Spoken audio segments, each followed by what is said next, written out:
skal starte med at lade det være givet,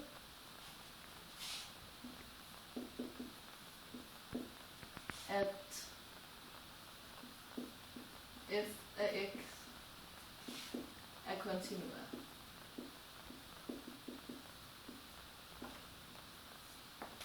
Og jeg skal finde eller vise, at f-mærke af x, eller for f af x er lig med kvadratrod af x. Og jeg benytter mig af den tretrinsregel, der hedder, at først så skal jeg finde delta y, der er lig med f af x0 plus h minus f af x0. Jeg sætter så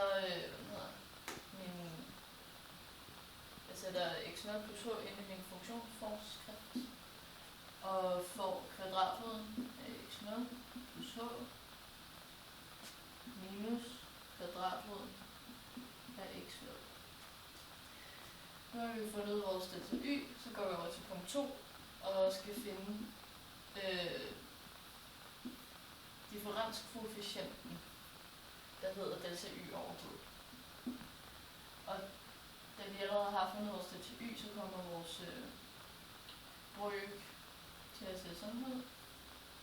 Kvadratroden af x0 plus h minus kvadratroden af x0, som er vores delta y over h. Så er vi nået til vores punkt 3, hvor vi skal finde ud af, om delta y over x0 har en grænseværdi. Og det gør jeg ved at bruge tredje kvadratsætning og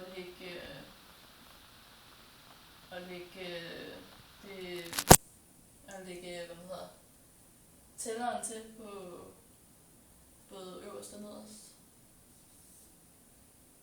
Så den kommer til at hedde x0 plus h minus x0, kvadratroden af x0, selvfølgelig.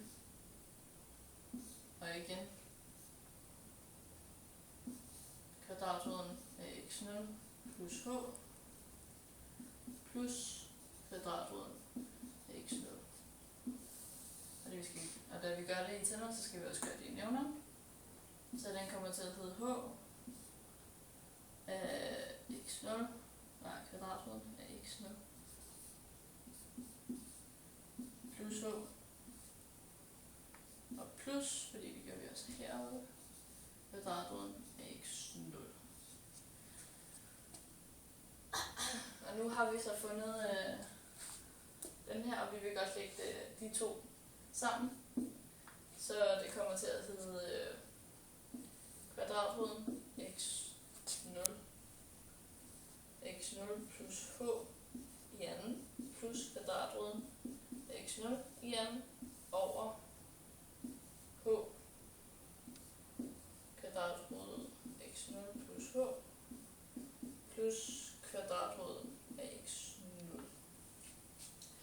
Og fordi at i anden er kvadratrod af hinandens modsætninger, så går de så ud med hinanden.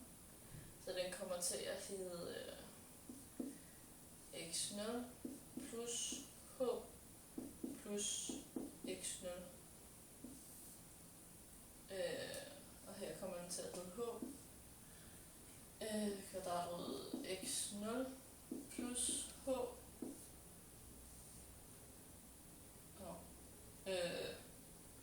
plus kvadratroden af x0.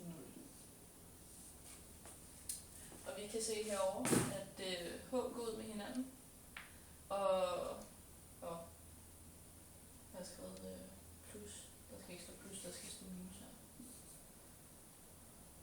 Ja. Der skal stå minus der. Og plus x0 og minus x0, de går så også ud med hinanden, så det kommer til at hedde 1 her tilbage. Og så kan jeg se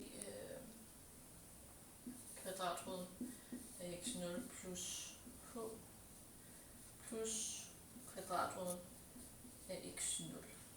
Og da vi ved, at h den går mod 0, så kan vi slette det.